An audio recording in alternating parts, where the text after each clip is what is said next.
我要超人，但係我要檸檬味嘅。好，嗱，咁就差唔多。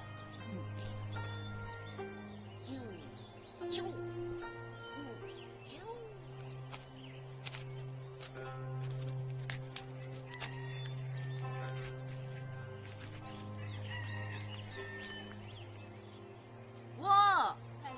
喂，唔該，醫生啦。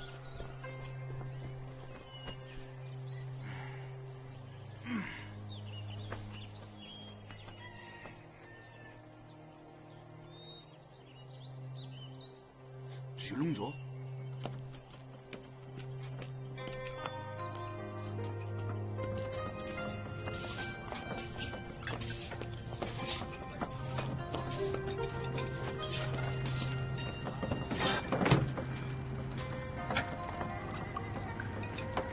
阿良，豬長咩事啊？你睇啲豬肉煮燶晒，我講過幾多次，成個盤菜嘅靈魂就喺啲豬肉度。我頭先啱啱去咗個廁所，翻嚟之後佢太唔似樣啦！你今日一直心神恍惚，而家闖禍啦！喂，究竟點搞㗎？仲有半個鐘頭壽宴就要開始㗎啦！好啦，連豬肉都炆到燶晒，盤菜入邊點可以冇豬肉㗎？而家唯一可以做嘅就係請刀。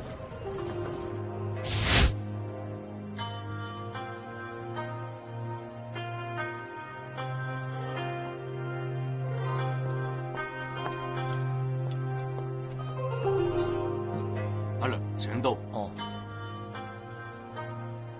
第5代龍頭刀傳人黃秉儀向列祖列宗請刀，人刀合一，忠孝相傳。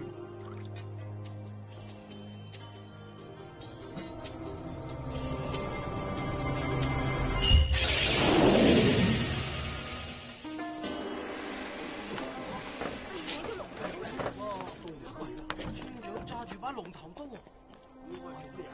發生咩事？攞埋把龍頭刀出嚟。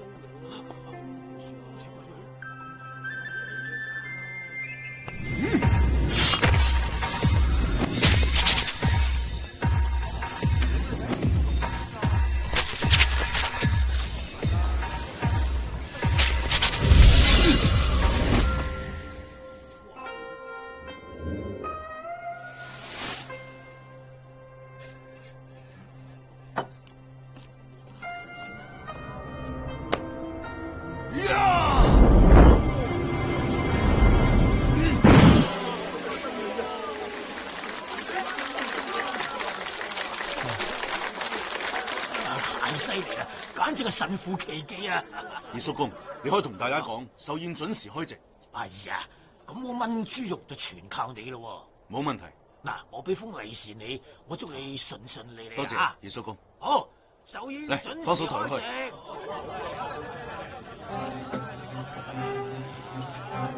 祝二叔公賣壽宴啦，多謝。祝二叔公壽比南山。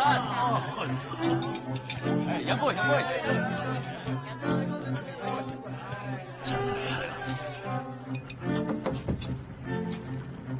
哇，好香啊！鹽咧？喺度。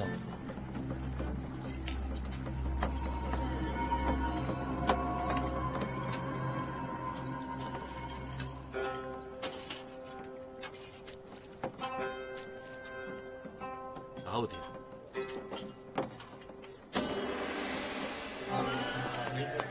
食多啲，食多啲，大家唔使客氣啊！食多啲啊！喂，快啲啊，快啲啊！仲有嗰台啊，嗰台啊嚇！大家食多啲，唔使客氣啊！大家食多啲啊！隨便咯喎！如果祖少爺喺度啊，我哋就唔使手忙腳亂啦。就算佢真係想翻嚟幫手，我都唔會俾佢做。我答應過大哥，要令佢出人頭地。佢喺外面咪又做呢啲收嘢啦！處長，弊啦，大件事啦！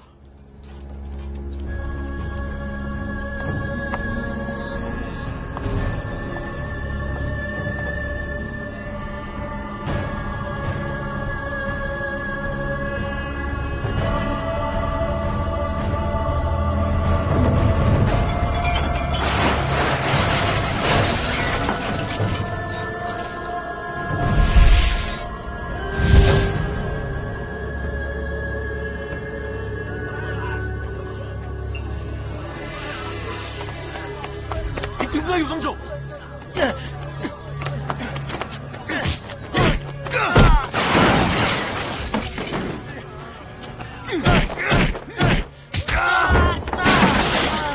唔好俾佢走啊！仲係佢主啊，係佢故意陷害我哋嘅，佢唔會做村長。想走？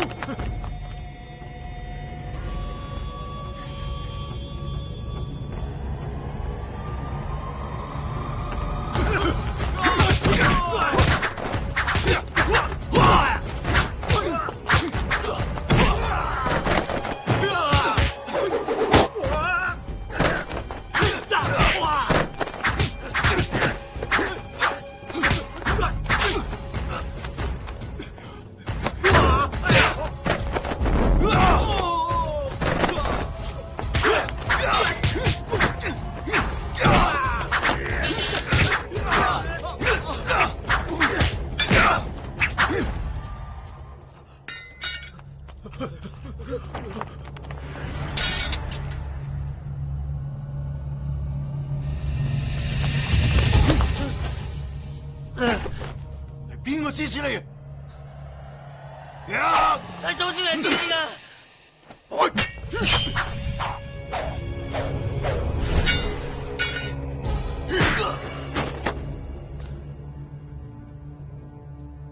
黃秉儀，既然你請咗龍頭刀，就要負起呢個責任。黃秉儀，你冇資格做廚師。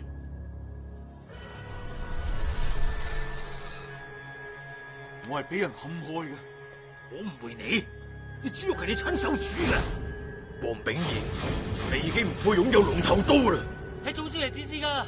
我決定將黃秉儀逐出本村，由黃繼祖暫代村長嘅位置。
各位同學，喺你哋畢業之前，喺你哋邊個能夠將大同武術嘅校徽擺翻佢個位置上邊，佢就可以成為第一優異生。好，就各位，預備，開始。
唔好過嚟啊！我係校長。邊個想做第一幼兒生就上啦！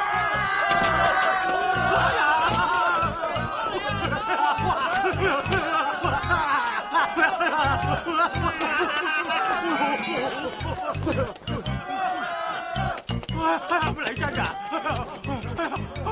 我冇啊！哎呀，已經唔喺我度噶啦，我冇攞啊！頭先我交咗俾健一，喺健一嗰度啊！校長啊，你交俾邊個啫？我交咗俾個衰仔人咧！你呢個死仔包啊！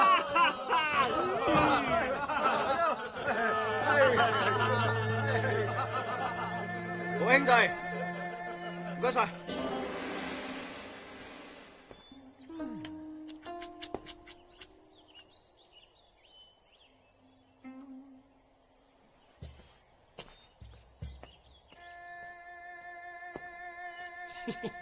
健一係咪走咗啊？我問你啊，健一佢係咪已經走咗啊？我頭先好似應該或者見到佢走咗，應該係啊。問你都嘥鬼氣，我自己去追。唔使追啦，佢走之前叫我將呢個盒交俾你啊。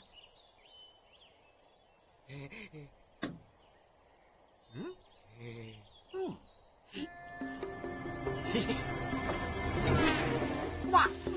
哇！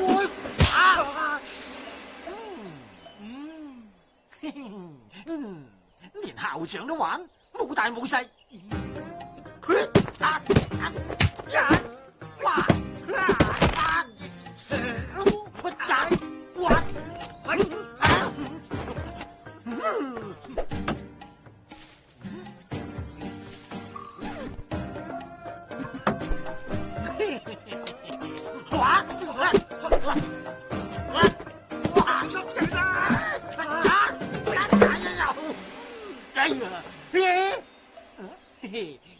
去學校啫。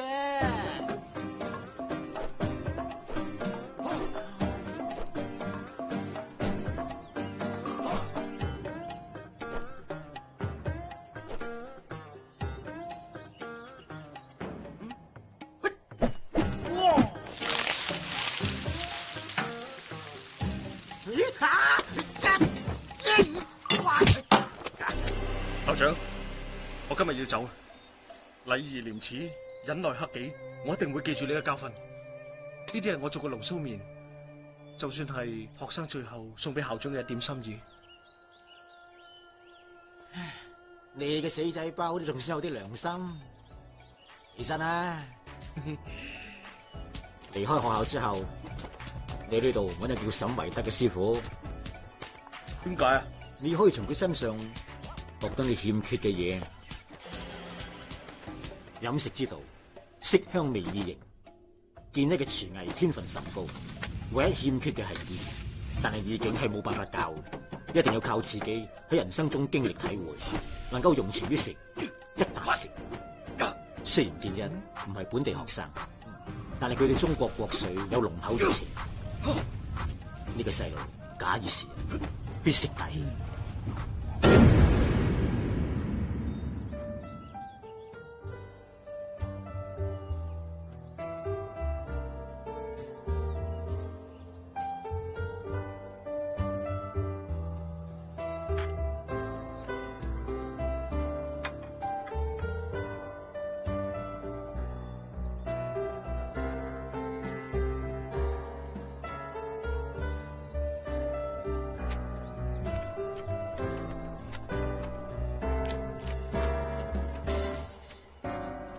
阿妹，茶香可以干擾我嗎？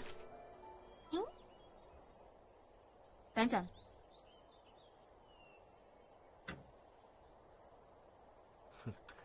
算啦，青姐，呢次咧你一定聞唔出係咩嚟噶啦。我哋都差唔多時間要開鋪噶啦，你認輸吧啦。金雷，我咪同你講咗噶咯，我要嘅係營養健康嘅滋補湯，唔係呢啲十全大補湯。你聞到出嚟啦？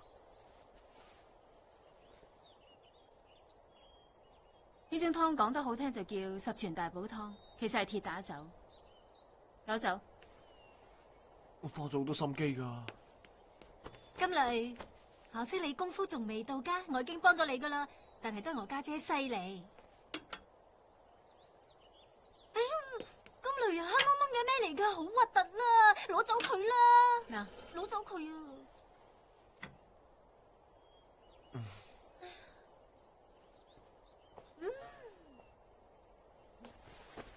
都係我家姐犀利。送嚟嘅貨收咗未啊？而家去啊！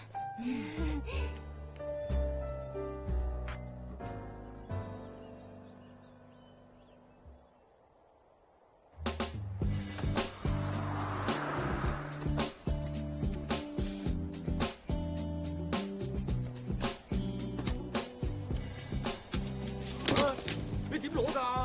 唉，落嚟幫手啦！我幫你哋啊！唔該晒。我唔使。哎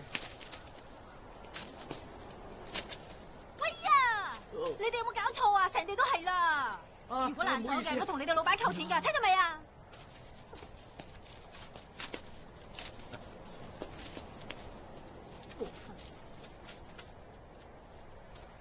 我個頭啊，好痛啊！望咩望？搬門口嗰啲入去先啦，快啲啊！唔係啊，我呢張單我一陣再找，我要驗貨先。有啲咁多爛咧，我都唔收貨啊！爛一個扣2蚊，爛兩個就扣4蚊。快啲去啊！去啊！快啲啊！你哋都係啊！搬門口嗰啲入去先啦，快啲啊！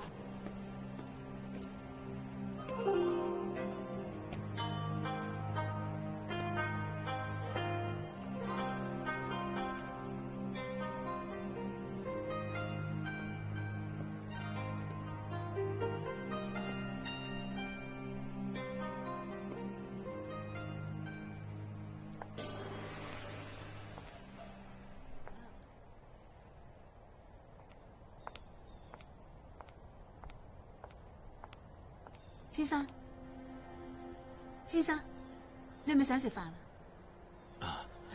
請呢邊啊！啊，你話咩話？我話一，我唔係咕喱；二，我唔係專登撞你嘅；三，我係嚟揾沈師傅嘅；四，我好肚餓啊！咁你做咩唔早啲講啊？咁你有冇俾機會我講啊？你頭先撞我個頭嗰筆，我一陣再同你慢慢計。咁你喺呢一度等一陣。因為我哋啱開門，你唔介意嘅話，坐住嗰邊先啦。冇所謂。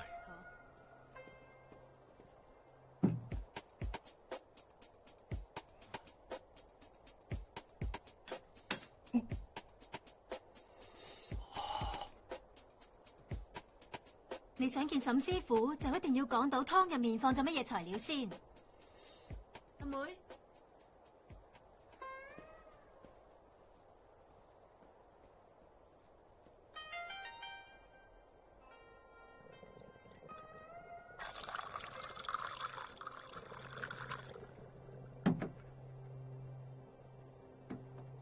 唔該晒。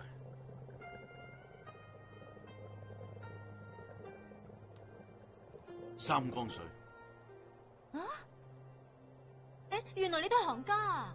稍微識啲。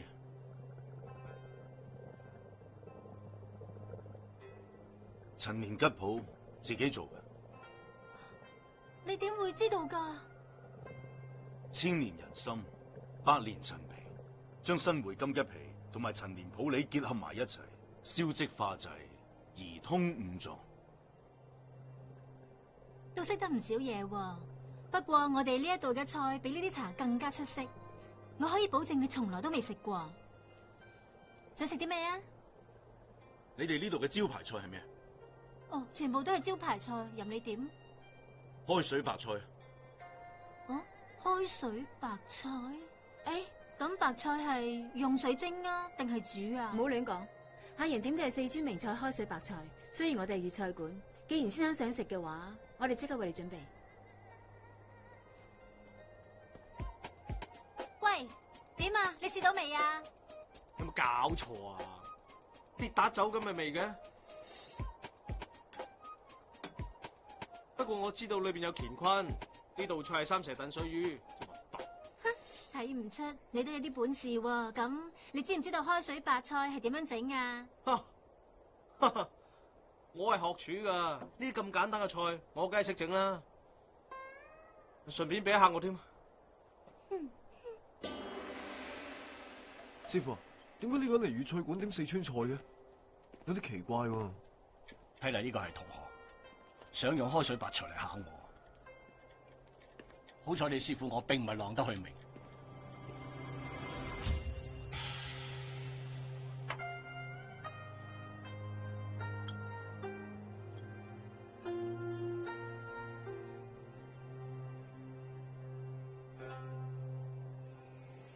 大哥，一道咁普通嘅清湯白菜，點會被視為上品嘅？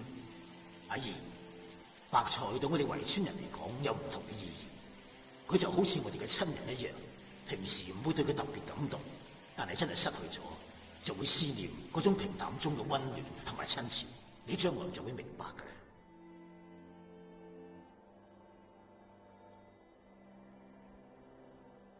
埋單。先生，係咪我哋個開水白菜有問題啊？老實講，完全兩回事。啊？我唔係好明白，你嘅意思係？白菜同雞都唔錯，但係工序有問題。你哋呢度開水白菜，任何一間食館都做到出嚟。呢道菜已經失傳咗。點稱呼啊？黃炳賢。黃師傅，如果你有真功夫嘅，敢唔敢同我師傅比試啊？如果我哋輸咗嘅話，如果我輸咗嘅，從此就唔踏足四海一品半步；如果我贏咗嘅，就有勞黃師傅你喺四海一品洗碗1年。我點解要同你比試？身為一個廚師，你唔好拒絕我嘅理由。好，但係我需要一個助手。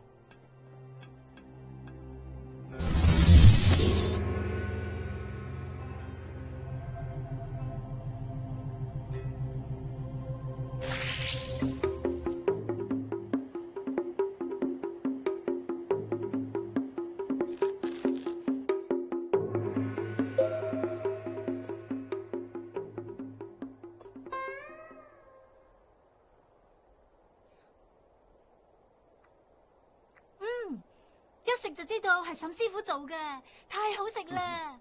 軟糯純鮮，而且肥而不膩。沈師傅嘅呢道菜一直係本店嘅招牌菜，而且佢仲有一個好助手，所以梗係難唔到佢啦。黃師傅，你覺得沈師傅呢道菜點啊？中規中矩。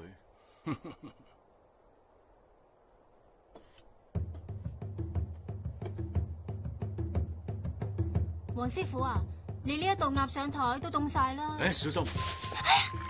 阿妹，點解咁熱噶？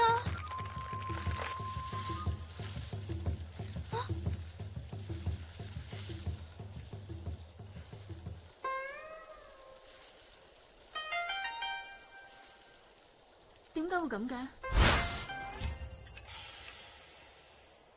其實喺鴨嘅外層有一層薄薄嘅鹽，係用嚟保溫。雖然鴨上咗台，其實仲喺度煮緊。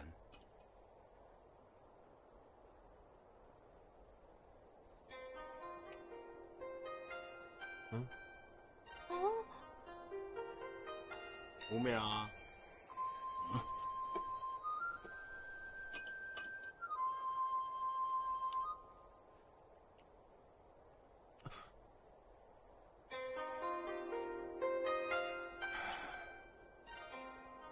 我輸咗。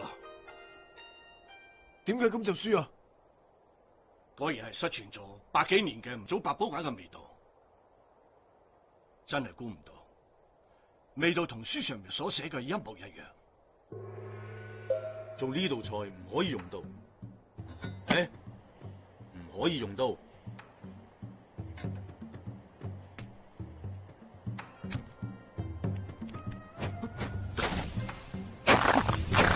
鴨肉熟寒，而一旦同刀接觸，質地就會即刻老化僵硬，纖維亦都會斷裂。師傅，唔使攔佢，沈師傅性格我好清楚。離開學校之後，你去呢度揾一個叫沈維德嘅師傅。況且佢早有去意。沈維德師傅，等陣啦。你話咩話？沈維德，冇錯，沈維德係我爸，佢舊年不幸過咗身。沈維德都係我大哥嘅師傅。我知道，當我見到嗰度八寶岩，我就知道你係邊個。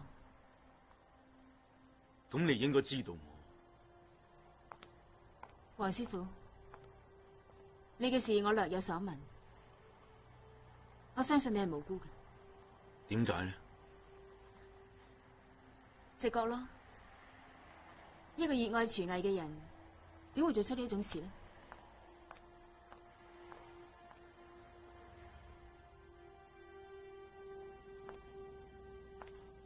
飲茶。唔該。沈師傅佢走咗，四海一品冇人掌廚，我只係識背菜譜。阿妹又唔肯繼承父業，咁樣落去，四海一品遲早會窮途末路。沈家呢個招牌亦會。我大哥承襲咗你阿爸嘅廚藝，而我又從大哥嗰度學到呢啲廚技，所以我都有義務保住四海一品嘅招牌。不過淨係憑我一個人恐怕唔得。黃師傅，唔通你想？頭先嗰個僆仔的確有啲本事，只係年少氣盛，只要調教下，我相信他日必成大器。但係佢唔一定肯留低嘅。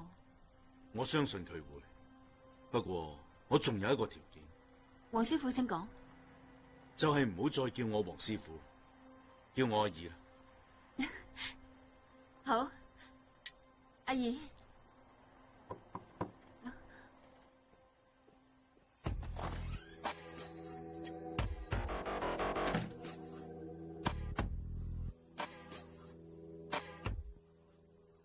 我要同你比試。你想比咩？刀工。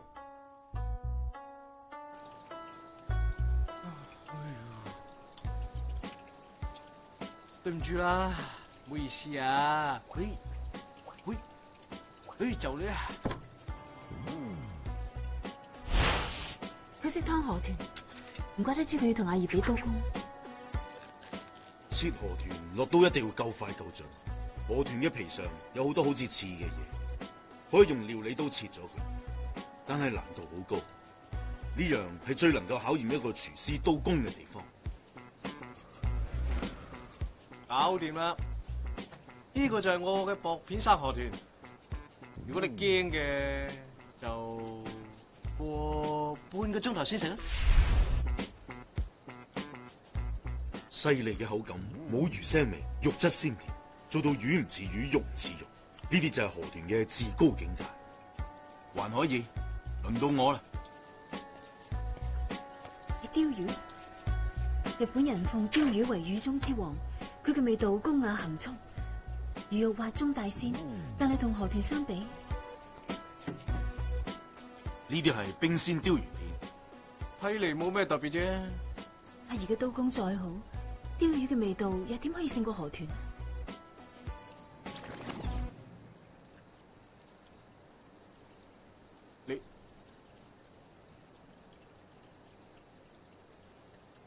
你用嘅係咩刀嚟啊？係冰鎮過嘅魚刀。所謂生魚片，一定要一直保持喺冰涼嘅狀態，魚肉先有質感，先會好食。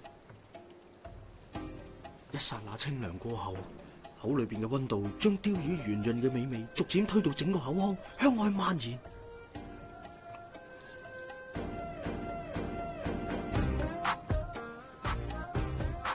冰封嘅鯛魚就好似喺口裏邊獲得重生咁，係一無限可見嘅鮮味啊！我冇輸，係輸在個核刀。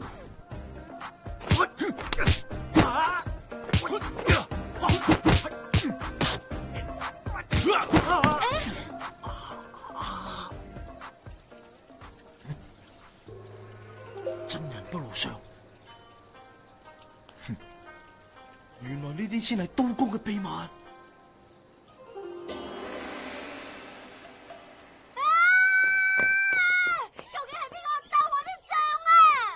白點解全部唔見晒噶？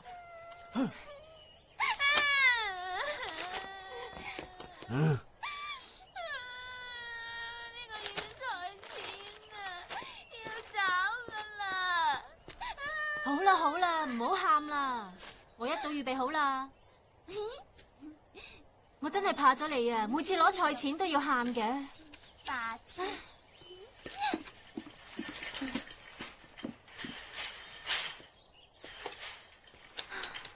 收貨啊！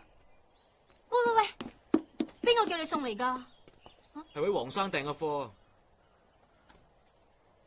多謝。咩嚟㗎？喺邊間㗎？做吉醬用鳳梨熬汁冇問題，但係要加韓谷同埋甘草。根部發青、帶有辣味嘅蘿蔔，根本就唔算係蘿蔔。黃炳義字，一定係佢鬥過我啲醬，太過分啦！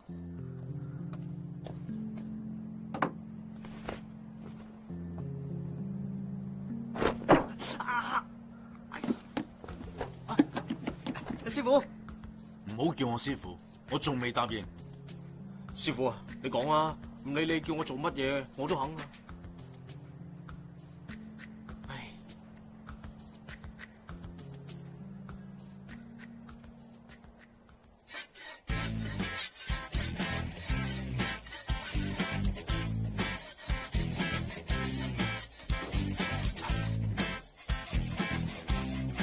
天將降大任於斯人也，必先苦其心志，勞其筋骨，餓其體膚，耗乏其身，得忽亂其所為，所以動心忍性，增益其所不能也。有少少嘅磨刀，就可以難倒我。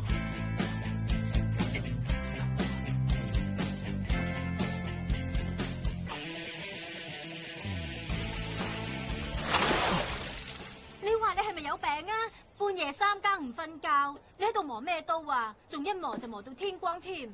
你唔俾人哋瞓覺噶？估唔到啊！你唔單止姓龍啊，你仲係龍噶，死龍鬼！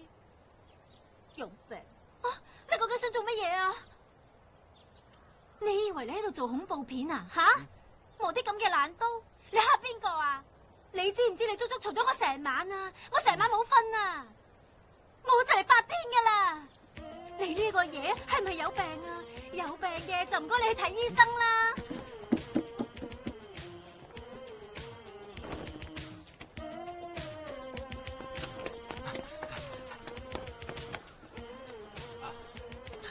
師傅啊，嗰啲生鏽嘅刀咧，我全部磨好晒。我哋幾時開始咧？開始咩啊？我梗係學廚啦。如果唔係，你以為咩喎？既然係你磨嘅刀，就你用啦。咩話？你聽唔清楚咩？我係想知道咧，你幾時教我啫？悶啊！喺蘿蔔皮咯，有幾爐啊！師傅，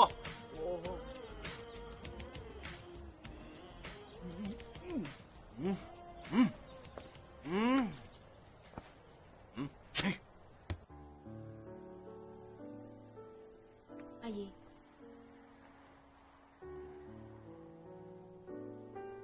聽日係你第一日做四海一餅嘅大廚，呢套係你嘅廚師服。唔該晒。阿姨，你係咪有心事啊？我好擔心我嘅侄仔。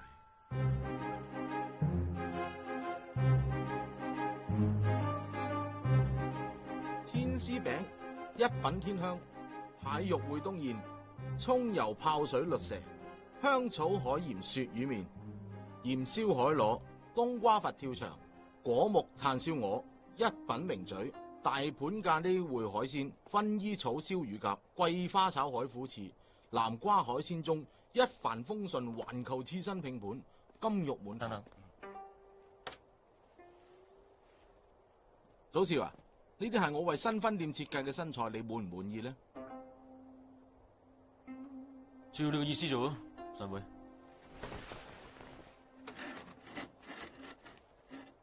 祖少爺，我幫新分店請個大廚翻嚟。岑師傅，以前喺邊間做噶？四海日品。好好地，點解要嚟越王軒啊？祖少爺，其實我一早就希望可以加入好似越王軒呢啲咁有規模嘅集團。我想聽真話。其實係我一時失手，敗喺兩個人嘅手上邊，所以沈師傅行內都略有名氣，咩大廚咁犀利，真係打低啊！呢個人叫黃炳儀，佢叫咩話？叫黃炳儀。黃炳儀，呢次我唔會手軟嘅。祖少爺，村長都離開咗圍村咁耐咯，其實不如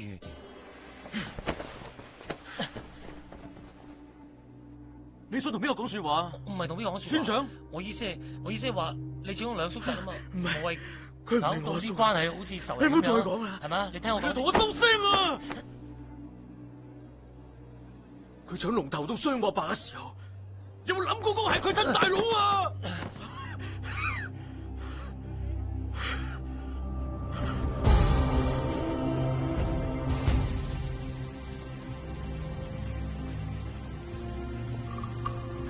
圈翻我！圈翻我！圈翻我！還翻俾我！還翻俾我啊！大哥，冷靜啲啦。點解啊？嗰把刀係我嘅，廚神嘅名譽都係我嘅，你有咩資格收埋嗰把刀啊？嗱，我唔係要呢把，我要龍頭刀。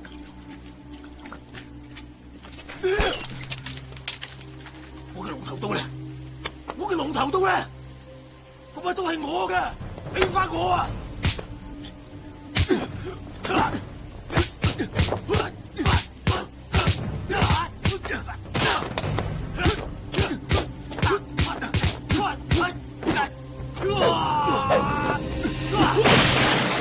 佢一直想要嗰把刀，想做村長。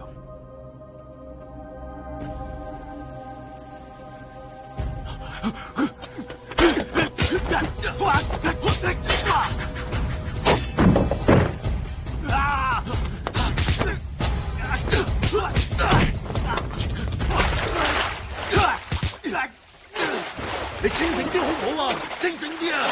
大哥啊，你唔可以再飲㗎啦！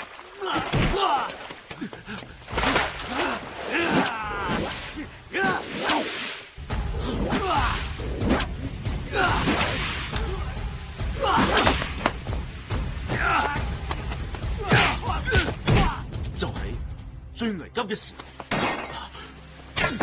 阿姨，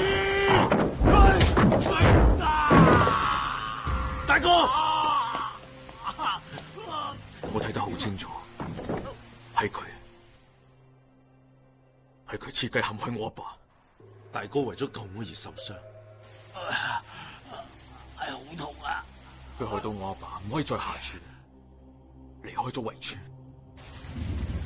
大哥，唔使講啦，我冇面再留低，繼續以後就交俾你照顧啦。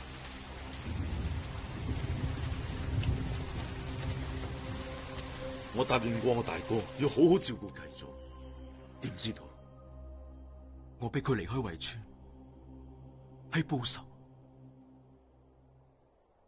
佢竟然咁樣對你，算啦，過去嘅事唔好再提啦。其實你大哥當年連續2屆得到廚神嘅稱號，為我哋沈家增光唔少。我大哥的確係個奇才，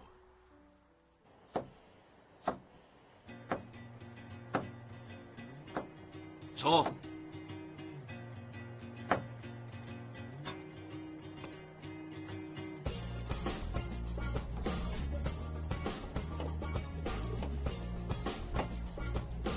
坐，坐啊，坐，坐，坐，坐啊！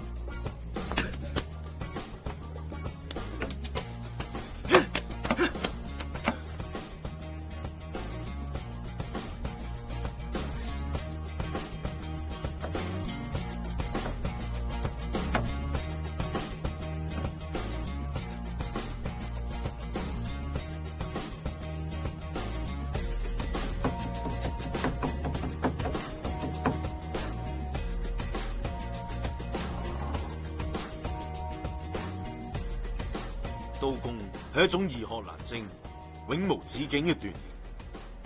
常人切割能夠整齊利落，就算合格。至於刀法如果略通砍、剁、劃、拍嘅常法，已經無礙於色味。如果想要做個好廚師，想咩材料用咩刀工，就要自己花啲時間琢磨啦。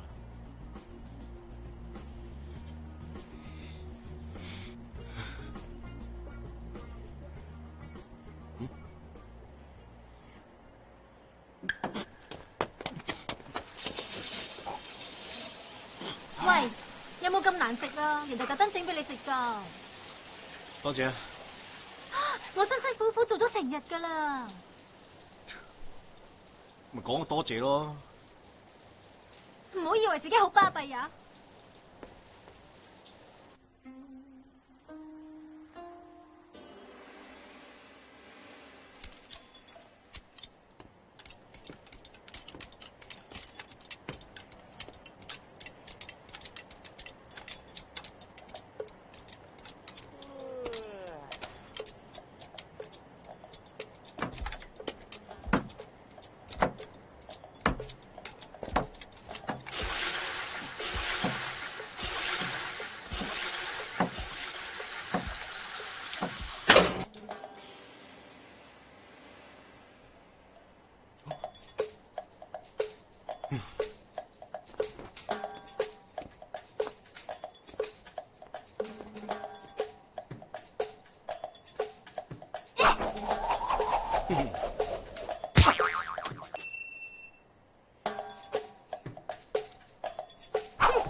好食嘅菜要新鮮，除咗原汁原味，仲需要好嘅調味料嚟配搭。調味醬呢係食物嘅靈魂，每個人嘅口味都唔同。再好嘅食物，日日食都會厭嘅，所以好廚師都會識調醬汁。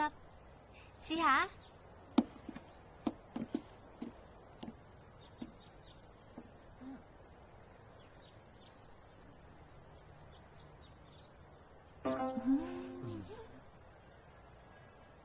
沈英啊，點解你調嘅醬汁啲味道都會差唔多嘅？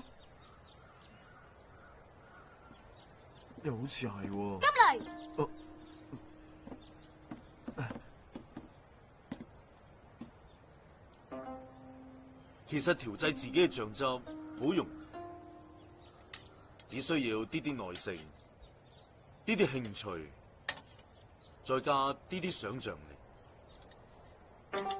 食物嘅味道無非都係甜、酸、苦、辣、鹹呢幾種，只要你多嘗試，混和各種唔同嘅佐料，揾出自己同客人最中意嘅口味，咁就得噶啦。哇，好味啊！係咪啊，金雷哥？呢啲醬酸裏有鹹，鹹裏有甜，甜裏有辣，而且口感一流，係點整出嚟嘅咧？我未食過啲咁特別嘅醬汁㗎。金雷啊，今日就用呢一個醬汁，快啲攞去廚房收好佢啊！好，我知道啊。金雷哥，我陪你啊！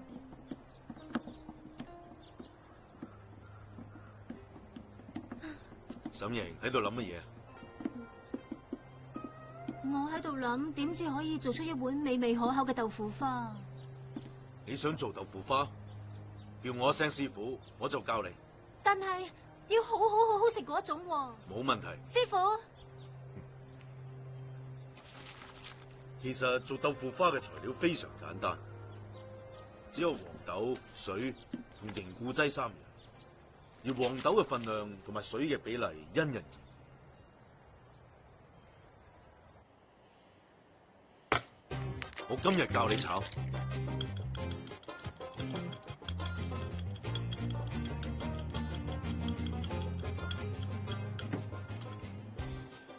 炒蛋講求香鬆嫩滑，而要炒得鬆，關鍵係要令空氣入到蛋漿裏邊，將佢打成泡沫。咁樣同蛋糕鬆唔鬆嘅道理一樣。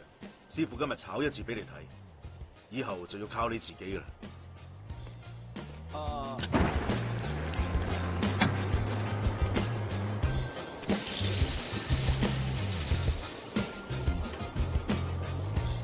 油溫嘅控制好關鍵。總之一句講晒，唔可以滾油，一滾蛋就沸。嚟啊！哦。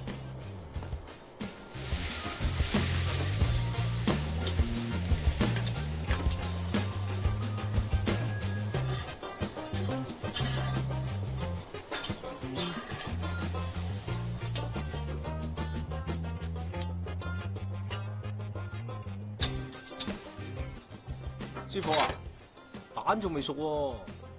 就係要利用佢嘅餘溫令到蛋熟透，咁樣蛋先會。要做呢道菜嗱，除咗熟練嘅手法，仲有打蛋嘅技巧，最重要係火候嘅把握。嗱，睇起嚟好簡單，其實好難。呢道菜叫做黃埔千層蛋。估唔到炒蛋咁簡單嘅菜，都有咁多學問。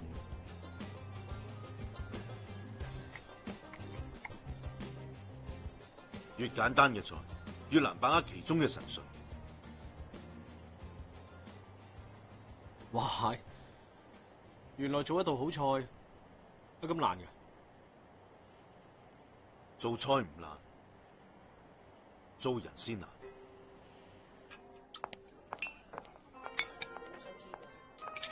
芝雞煲啊，請慢用啊！仲唔喐手？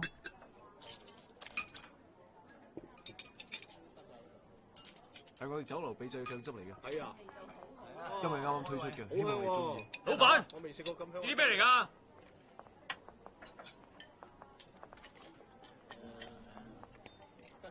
有咩事啊？呢啲係咩嚟啊？嗯？呢粒好明顯係粒鐵釘啦。哦，係鐵釘啊！大家聽到未啊？呢啲鐵釘啊！菜裏邊有鐵釘喎，會食死人噶噃！係啊，大家唔使緊張，係誤會嚟噶。金雷，咩事啊？你哋自己睇下啦。鐵釘幾尖啊？有鐵釘都算啊，咁都要炒熟啲啊！你以為係牛扒？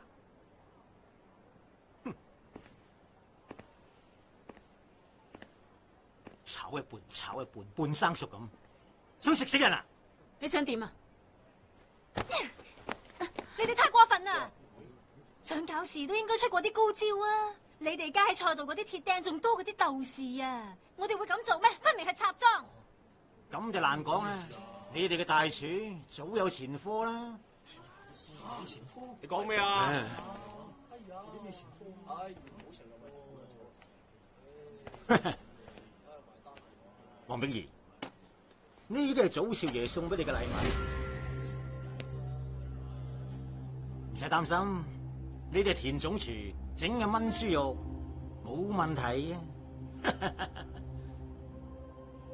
好自為之。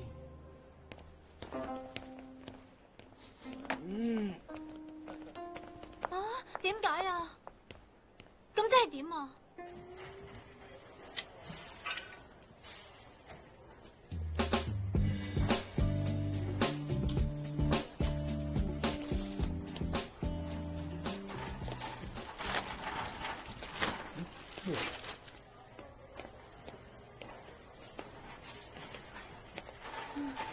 我真係估唔到而家啲生意仲差過以前啊！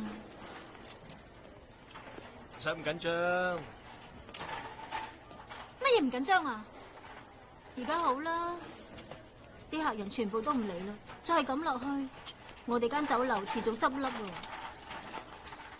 唔知係邊個惹翻嚟噶啦？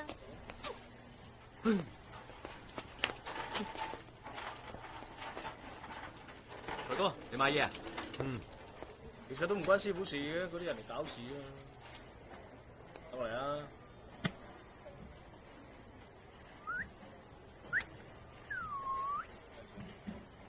真係日頭唔好講人，夜晚唔好講鬼啊！你唔好亂嚟啊！咁點都好過有啲人俾人蝦，都唔敢出聲啊！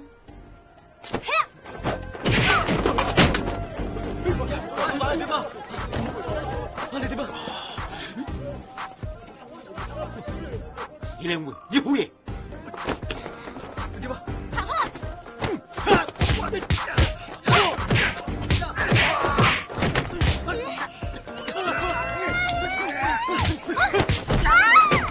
喂，做咩？停手啊！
點啊？英雄救美啊！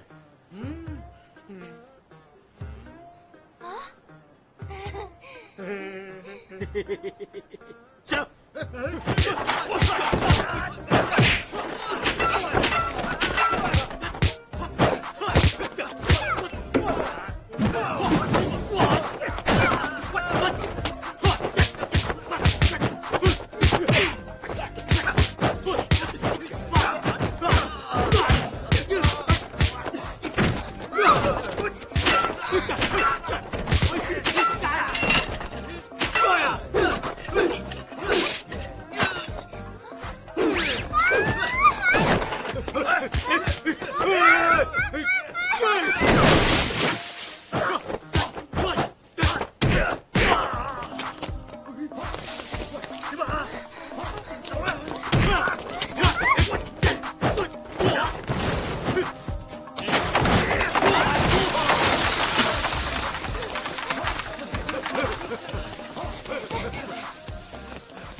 兩位需要啲乜嘢啊？唔要啊！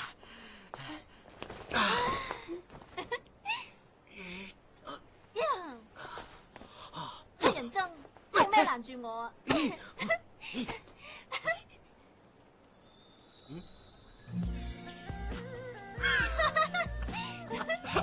你睇下你啊，成頭都係麵粉啊！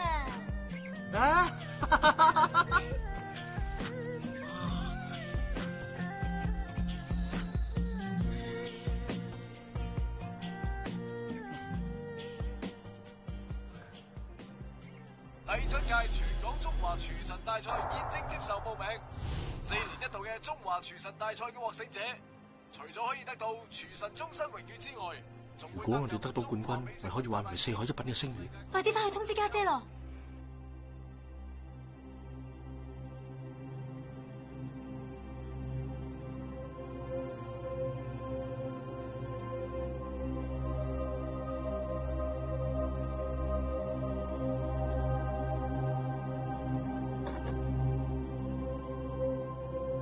我阿爸先係真正嘅廚神，邊個及得佢啊？呢一次廚神嘅寶座，我隨手可得，冇人有資格同我比。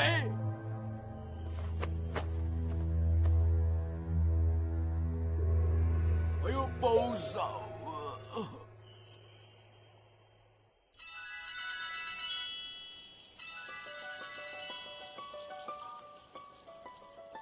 喂，好，係咁啦。對唔住啊，我唔可以去。阿姨，發生咩事啊？師傅，你講出嚟啦。係咯，我同家姐已經當咗你係自己人啦。有咩事，我哋可以幫你噶。佢纏咗我好耐，我一定要解決。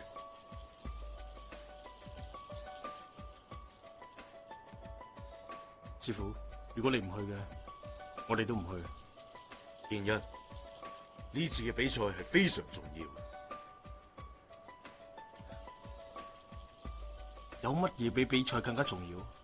有，就係你哋同四海一品。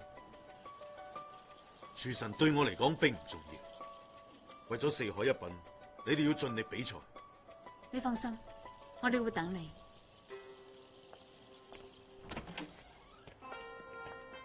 建一。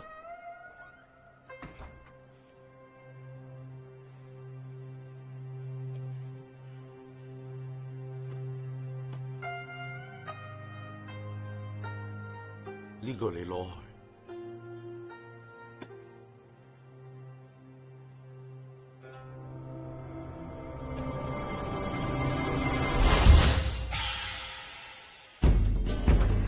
4年一度中華廚藝大賽現在開始，各代表經已魚貫入場啦。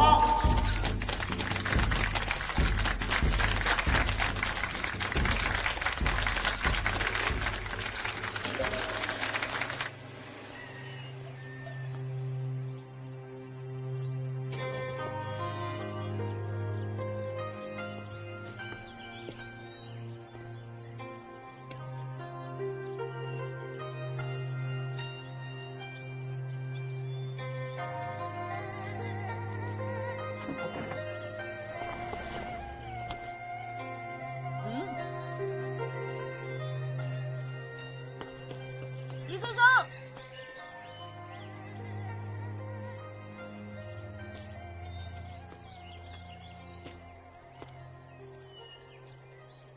，4年一度中華廚藝界嘅盛事，各位觀眾，第7屆全國中華廚神大賽而家正式開始啦！首先介紹一下5位嘅評審員，佢哋分別就係中華烹飪研習會會長于本昌先生、名廚廖志榮先生、餐飲聯盟嘅黃麗梅女士、餐協主席黃永始先生、廚協榮譽主席余永文先生嘅。喺比賽開始之前呢，我哋有請上一屆嘅廚神得主，就係代表越王軒嘅田秋刀師傅。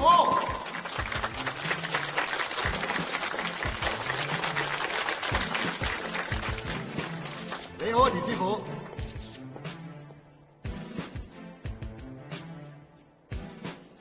師傅，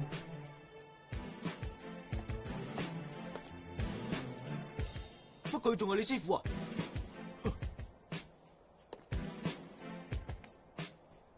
咁嚟，佢唔係你師傅啊！肥仔廚神，我要向你挑戰。好啊，貴寶號啊，四海一品。哦。嗱，而家同大家講下比賽規則。比賽咧就係淘汰賽。今日評審員咧會喺6隊當中啊選出2隊出嚟，直接進入我哋下一次嘅決賽嘅。呢次嘅主題就係刀，亦即係話除咗要符合色香味形之外咧最重要咧就係發揮廚藝上嘅刀工，因為刀工先係廚藝嘅真功夫。比賽限時1個鐘頭。我而家宣布比賽正式開始。三元牛頭，我終於明白師傅嘅用意。咁嚟，我哋一定要出線。我哋加油。不過我哋要做咩菜啊？人哋揀緊食材咯。家姐啊，咁我哋做咩菜好啊？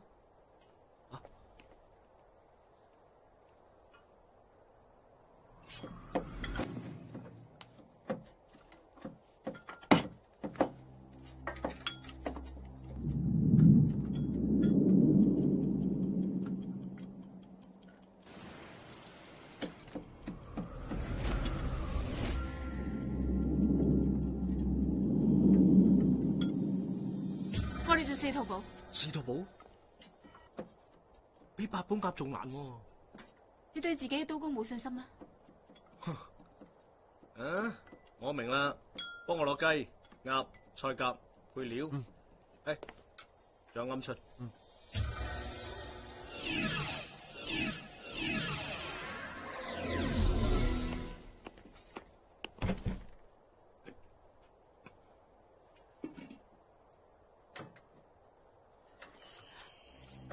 家姐啊，嗰個田秋刀，佢究竟喺度做緊咩菜啊？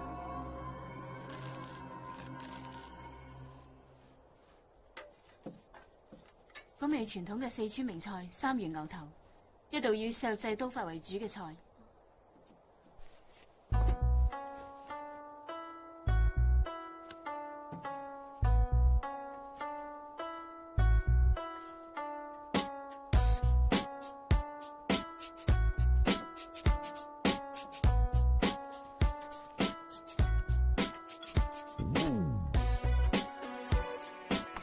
比賽進行得相當激烈，但係比賽嘅時間剩翻3分鐘。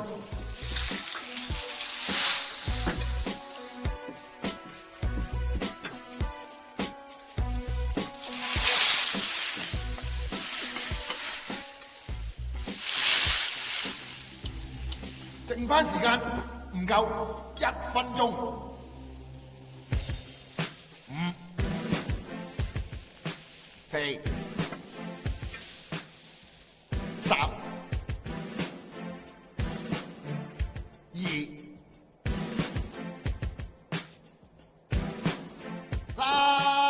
夠鐘。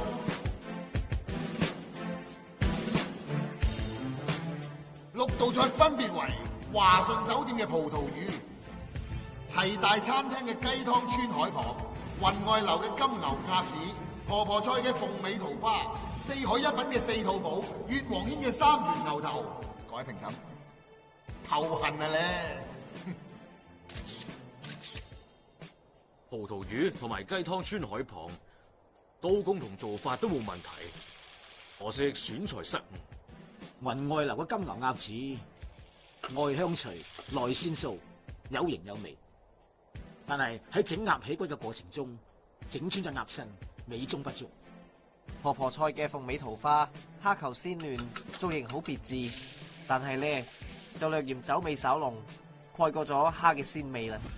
四海一品嘅4套寶咧，刀工上乘，將鵪鶉塞入去菜夾裏邊，再塞入雞肚入邊，最後塞喺鴨肚裏邊，又有各種肉嘅多味混合，口感層次分明，簡直係巧奪天工。越王軒嘅3元牛頭，粗中見細，細中見精，而且刀法同選材都非常上乘，好菜，好一個3元牛頭。嗱，評審委員正喺度仔細咁研究，入圍嘅參賽隊伍馬上就會揭曉啦。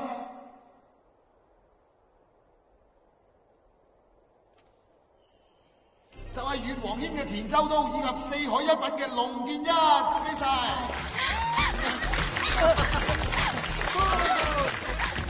我哋成功啦！我哋終於過到關啦！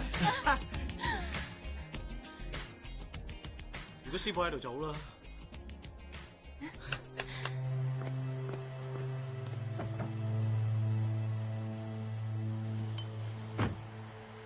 祖師爺，我哋入咗決賽啦。不過入到決賽嘅另外一隊係四海一品啊！放心啦，祖師爺，我一定會諗到辦法嘅。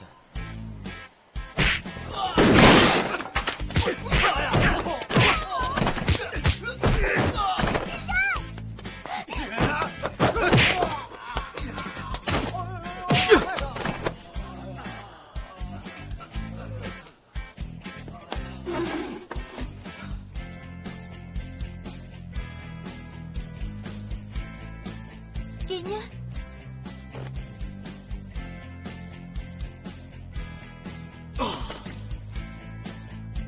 係男人嘅，同我隻抽。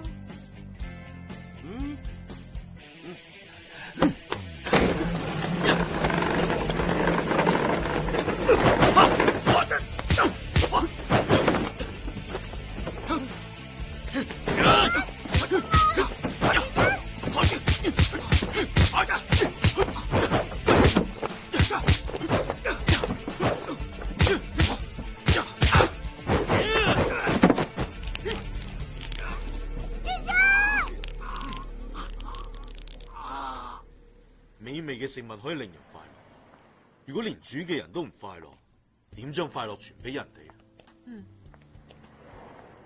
見到你翻返圍村，我就知道你想通咗。多謝你。應該我講多謝。如果冇你用心去調教佢哋，就唔可以進入決賽。都係全靠佢哋有呢方面嘅天分啫。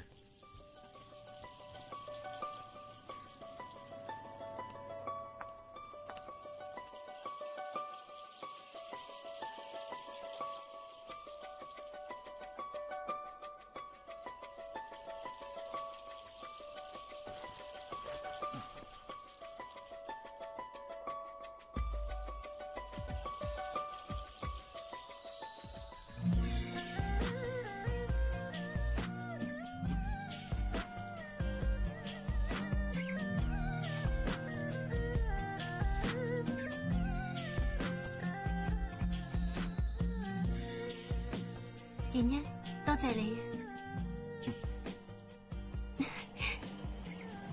好眼瞓啊！你唔好瞓啊！我仲有好多地方想同你去噶，仲有好多嘢想同你做噶。點解快樂會咁短暫噶？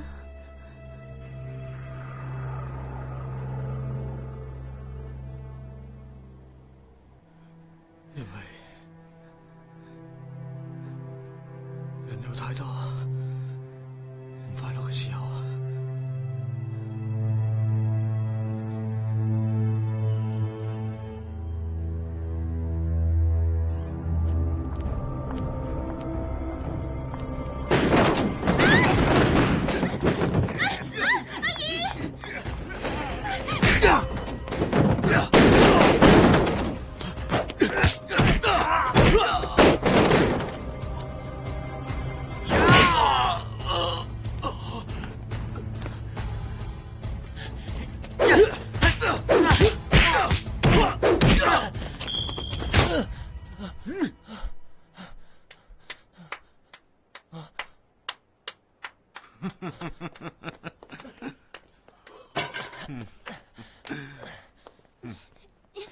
喂，好到未老啊？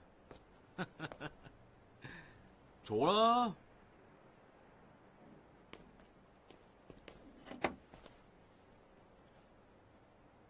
你想點啊？冇咩點，我嚟睇下你啫。太遲啦啩？都唔算太遲啊，或者再遲啲，就直情見唔到佢啦。少講廢話，呢度唔歡迎你。我係你嘅侄嚟噶，我嚟探你，你仲趕我走？睇你無情無義嗰個唔係我啊！二叔，你個徒弟打傷我嘅手下，呢條數點計先？你做過乜嘢？心知肚明啊！心知肚明。當年你為咗搶龍頭刀，逼走我阿爸，而家又嚟同我搶廚神，呢句說話應該我講至啱。你意思佢冇錯？停手！唔理你信唔信，你阿爸離開有佢嘅理由。好，我點處置嗰個僆仔同僆妹，都有我嘅理由。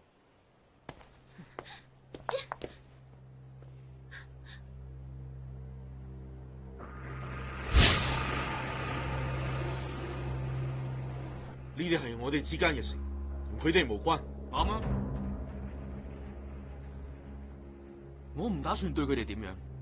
咁多年冇見，我帶咗啲禮物俾你，阿亮。早少不如就咁算啦。我唔想再講多次。係啦，頭先我個手下一唔小心將你個徒弟，仲有一個死靚妹困咗凍藥房添，然後又一唔小心將道門鎖埋添。不過放心，鎖匙我幫你保管好啦，你要唔要啊？哎呀，唔好意思，線手喎。鎖匙就喺裏邊，攞唔攞隨你。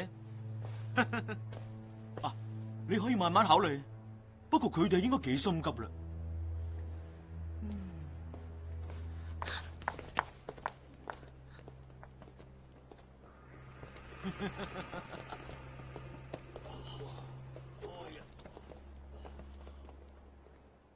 我冇得選擇。唔好啊！條鎖匙係假嘅，新嗰條喺我度。嗱，對唔住啊，村長。算啦，過咗去。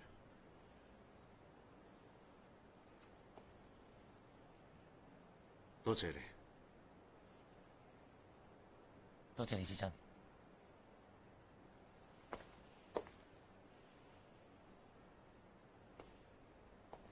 早少已經失控，你自己要小心，保重。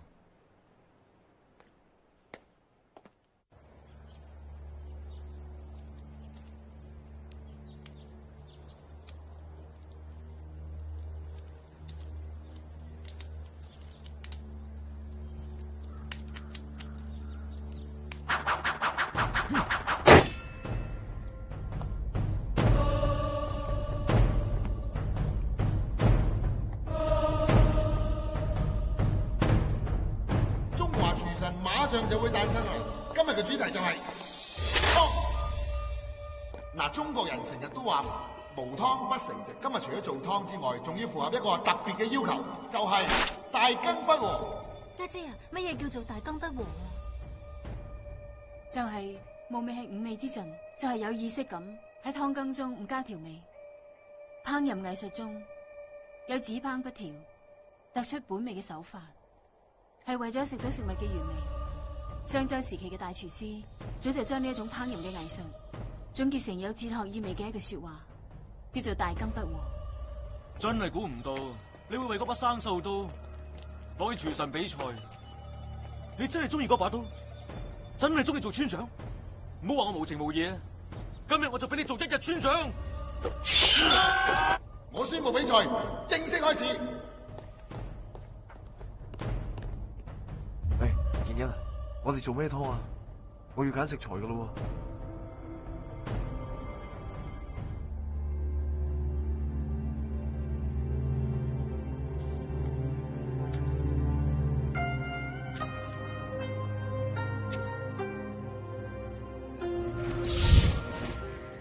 就咁煮幾棵白菜，點解會被視為上品嘅？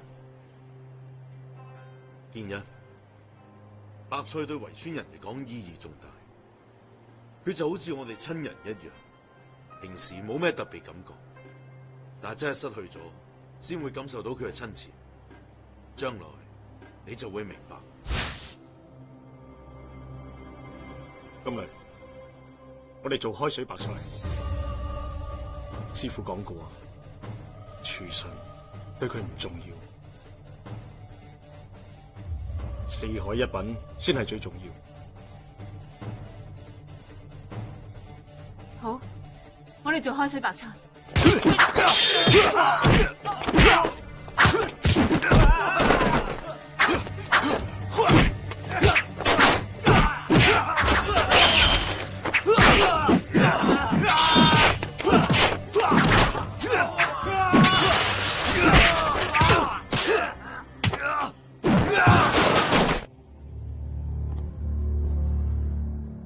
田師傅，啲材料點解會？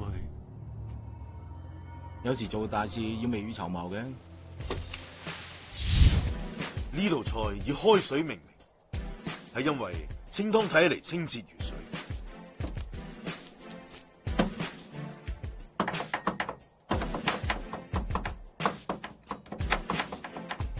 做法係將剁成蓉嘅雞肉均勻咁放喺雞湯入面，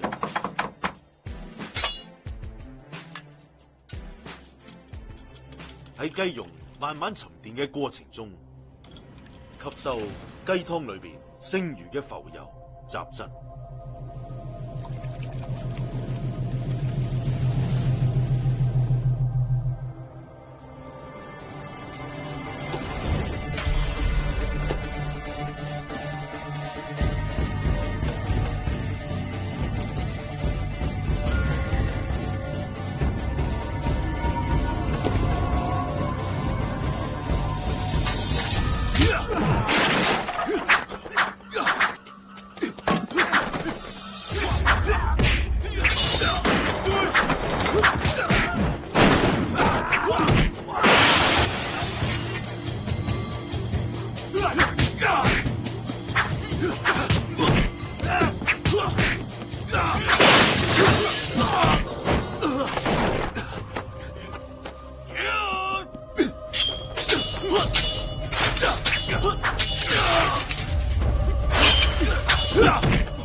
金雷，攞白菜。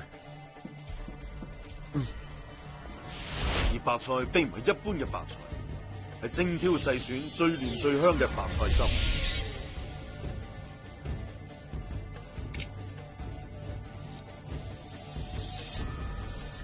然後用比針灸銀針仲要細嘅長針喺菜上邊吉無數嘅窿，但係又唔破壞整體嘅外觀。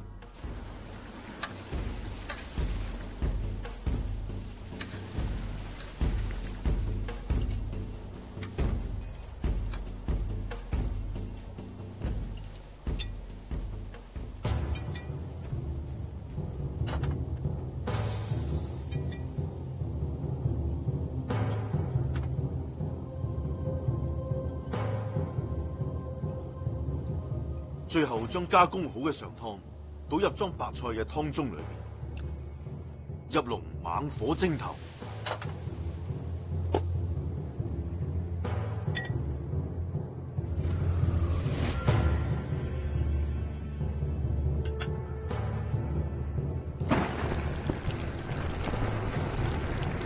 呢個係咩做法啊？傳統嘅中國燉鍋係底部受火，熱力集中喺底部，但係佢用呢一個風火輪做佛跳牆，可以令到紫砂球受熱更加均勻。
彈偈分香飄四輪，佛聞氣禪跳牆來。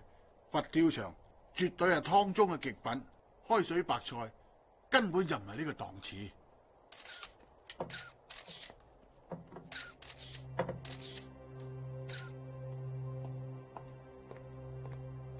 等等，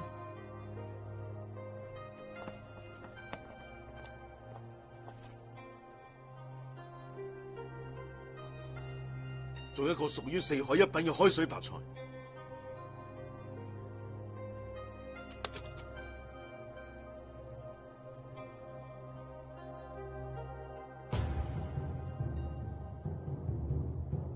家姐，嗰啲係我整嘅豆腐啊！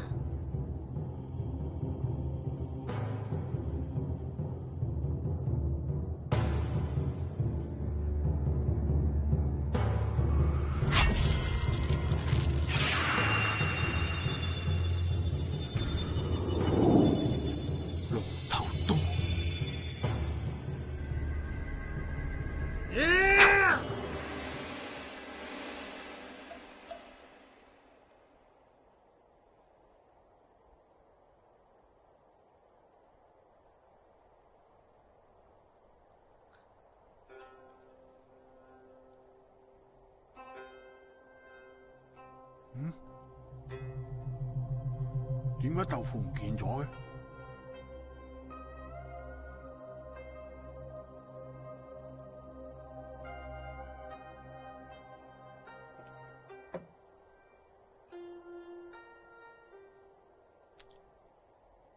點解川菜師傅將開水白菜視為珍品？其實將好低賤、好平常嘅食材烹調成珍品，正好就係川菜嘅大化之道，亦係我哋做人做事嘅至高境界。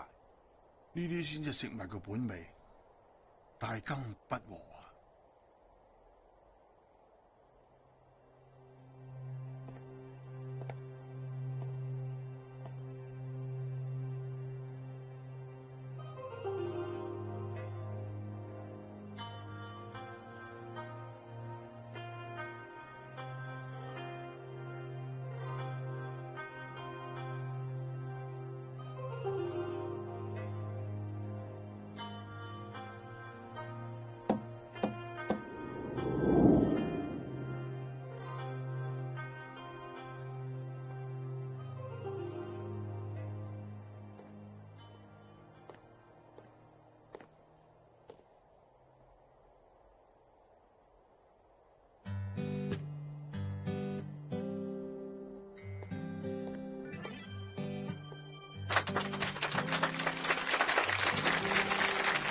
比賽結果就係四海一品嘅龍健啦，成為新一屆嘅廚神。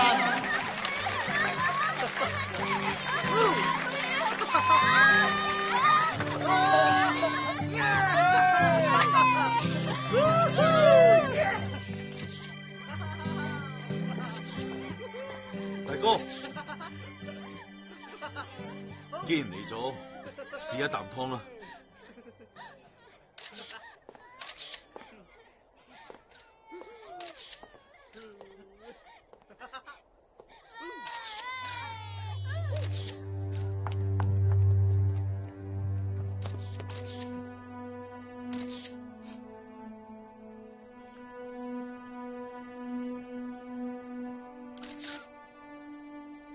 呢度係白菜嘅味道。佢係邊個啊？咁多年冇見，幾好嘛？算係咁啦。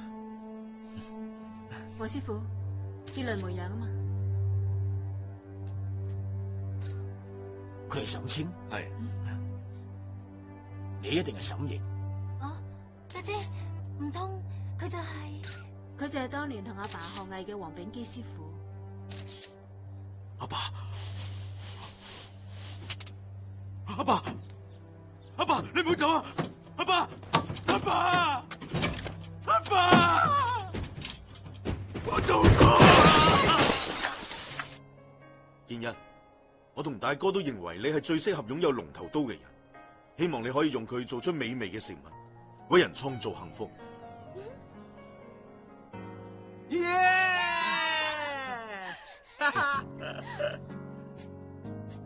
師傅要我陪佢翻圍村學廚藝，去幾耐啊1個月啩。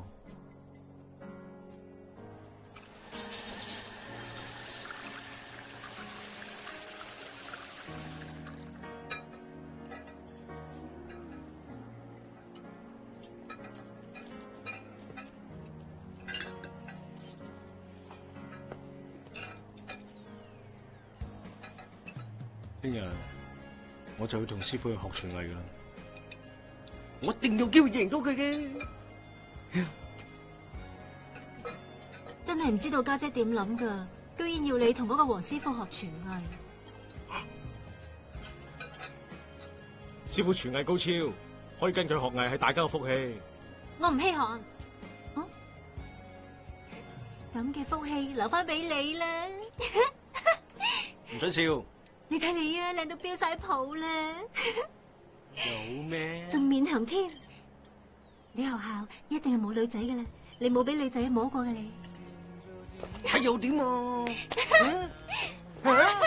唔怪得啦，一啲男士風度都冇，成個牛皮燈籠咁，點極都唔明，一啲都唔了解女仔嘅心理啊！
再轻易放弃，因为你，我会再次去相信，是你给我继续的勇气，让我重新找回自己，绝不再轻易放弃，因为你，我会再次去相信，是你给我更多的坚定，对未来终于下定了决心，再多困难我也会好好走下去。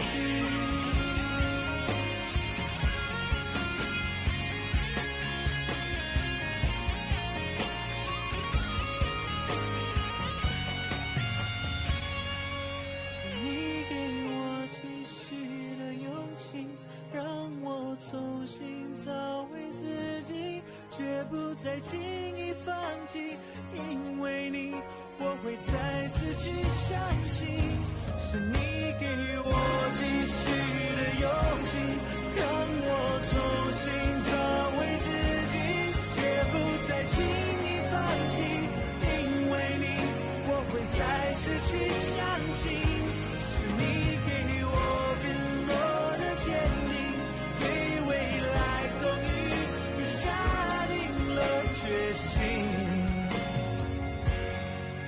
再多困难我也会好好走下去。